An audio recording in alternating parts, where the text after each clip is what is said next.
Kannur MG ഷോറൂമിലേക്ക് car സർവീസിന് കൊടുക്കാനുള്ള യാത്രയാണ് കേട്ടോ ഇത്. കുട്ടികൾക്കൊക്കെ സ്കൂൾ ലീവായതുകൊണ്ട് ദിശയും പിള്ളേരൊക്കെ കാറിൽ കയറിക്കൂടി. ഷോറൂമിൽ നിന്ന് ഓരോ കോഫിയും കുടിച്ച് ഞങ്ങൾ കുറെ നേരം അവിടെ തിരിഞ്ഞു കളിച്ചിട്ടോ. അപ്പോഴാണ് ദിശക്ക് ഒരു ഇലക്ട്രിക് കാർ വേണമെന്ന് പറയുന്നത്. ഞാൻ ആ വിഷയം മാറ്റി പിള്ളേരെയും അവളെയും നേരെ സെക്യൂറ മാളിലേക്ക് കൊണ്ടുപോയി.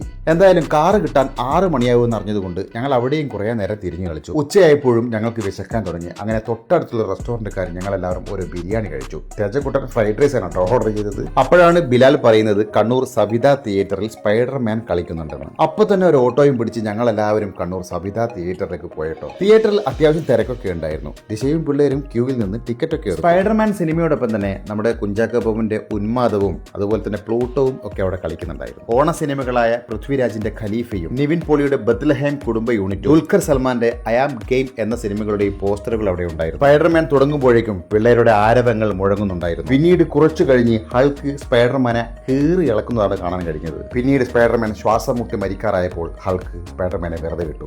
ഇതിന്റെ പിറകിലുള്ള കുറച്ച് കഥകളൊക്കെ ബിലാൽ പറഞ്ഞതുകൊണ്ട് സിനിമയെക്കുറിച്ച് കുറച്ച് എന്തൊക്കെയോ മനസ്സിലാക്കാൻ കഴിഞ്ഞു. ഇതൊന്നും മനസ്സിലാവാതെ ദിശ അവിടെ ഇരുന്ന് വെറുതെ ചിരിക്കുന്നുണ്ടായിരുന്നു. സിനിമ കഴിഞ്ഞ് വീണ്ടും ഞങ്ങൾ ഒരു ഓട്ടോ പിടിച്ച് നേരെ MG ഷോറൂമിലേക്ക് പുറപ്പെട്ടു. ഞാൻ ഒറ്റയ്ക്കാണ് കാർ സർവീസിന് കൊടുക്കാൻ പോകേണ്ടിയിരുന്നതെങ്കിലും അവസാനം ഞങ്ങൾ അതൊരു ട്രിപ്പാക്കി മാറ്റി. ഷോറൂമിലെത്തി ഒരു 10 മിനിറ്റ് വെയിറ്റ് ചെയ്യുമ്പോഴേക്കും ഞങ്ങളുടെ കാറ് കിട്ടി. ഞങ്ങൾ നേരെ അവിടെ നിന്നും വടകരയിലേക്ക് പുറപ്പെട്ടു.